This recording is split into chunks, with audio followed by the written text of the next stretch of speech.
योग कहता है कि मौन ध्यान की ऊर्जा और सत्य का द्वार है। मौन से जहाँ मन की मौत हो जाती है, वहीं मौन से मन की शक्ति भी बढ़ती है।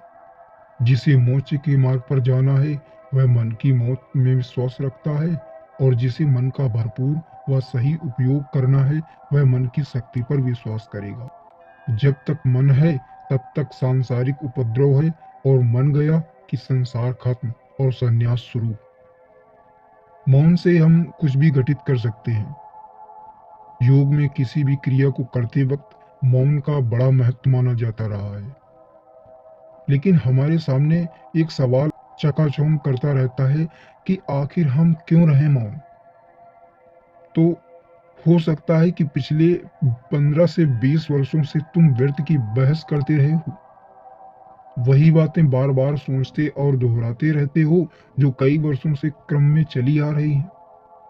लेकिन क्या मिला उन बहसों से और सोच के अंतहीन दोहराव से? मानसिक ताप, चिंता और ब्लड प्रेशर की शिकायत या डायबिटीज का डामाडोल होना। योगी जन तो ये भी कहते हैं कि जरा सोचो, आपने अपने जीवन में कितना मौन अर्जित किया और कितनी व्यर्थ की बातें की। अब हमारे सामने एक अगला प्रश्न और होता है कि आखिर हम मौन रहें तो रहें कैसे? ऑफिस में काम कर रहे हैं या सड़क पर चल रहे हैं, कहीं भी एक कप चाय पी रहे हैं या अकेले बैठे हैं, किसी का इंतजार कर रहे हैं या किसी के लिए कहीं जा रहे हैं, सभी स्थितियों में व्यक्ति के मन में विचारों की अनवरत श्रृंखला चलती रहती है। और विचार भी कोई नए नहीं, रोज वही विचार, वही बातें जो पिछले कई वर्षों से चलती आ रही हैं। आप चुप रहने का अभ्यास करें, व्यर्थ की बातों से स्वयं को अलग कर लें, सिर्फ श्वासों के आवागमन पर ही अपना ध्यान लगाए रखें, और सामने जो भी दिखाई या सुनाई दे रहा है, सोचे बिल्कुल नहीं और कहें कुछ भी नहीं, बल्कि ज्यादा से ज्यादा चुप रहने का अभ्यास करें।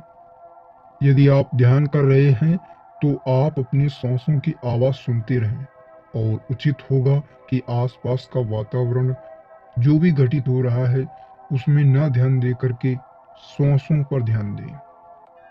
पूर्णतया शांत स्थान पर मौन का मजा लेने वाले जानते हैं कि उस दौरान वे कुछ भी सोचते या समझते नहीं हैं, बल्कि सिर्फ हरी भरी प्रकृति को निहारते हैं और स्वयं के अस्तित्व को टटोलते हैं।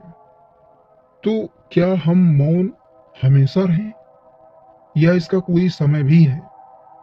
तो देखो, वैसे तो मौन रहने का समय निर्धारित नहीं है।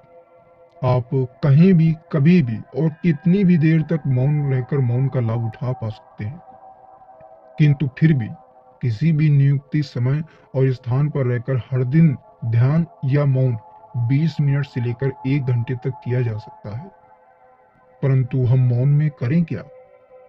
मौन में सबसे पहले जुबान चुप होती है, लेकिन आप धीरे धीरे मन को भी चुप करने का प्रयास करें। मन में चुप्पी जब गहराएगी, तो आंखें, चेहरा और पूरा शरीर चुप और शांत होने लगेगा।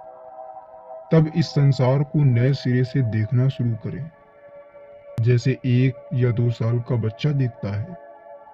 जरूरी है कि मौन रहने के दौरान सिर्फ श्वासों के आवागमन को ही महसूस करते हुए उसका आनंद लें।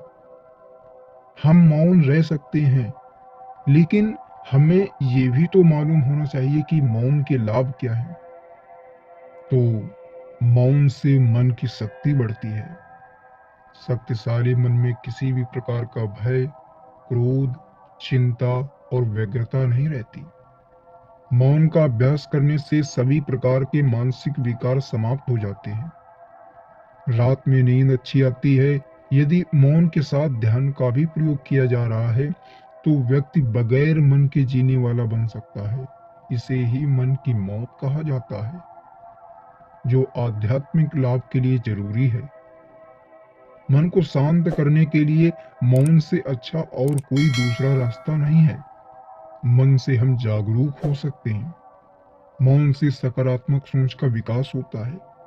सकारात्मक सोच हमारे अंदर की शक्ति को और मजबूत करती है। ध्यान, योग और मौन का निरंतर अभ्यास करने से शरीर की बीमारियों से लड़ने की क्षमता बढ़ती है। यदि आप विद्यार्थी जीवन में हैं तो आप पाएंगे कि आप बहुत अच्छा प्रदर्शन कर रहे हैं। जैसे जैसे आप अभ्यास करेंगे, आप अपनी बहुत सारी चीज़ों पर ध्यान एकाग्रित कर सकते हैं।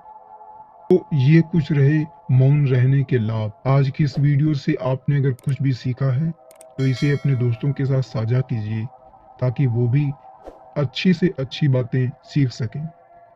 और अगर आपको ये बातें अच्छी लगी हों तो हमारे वीडियो को लाइक कर दीजिए, और चैनल पर नए हो तो चैनल को सब्सक्राइब कर लीजिए ऐसे ही नॉलेजेबल कंटेंट पाने के लिए।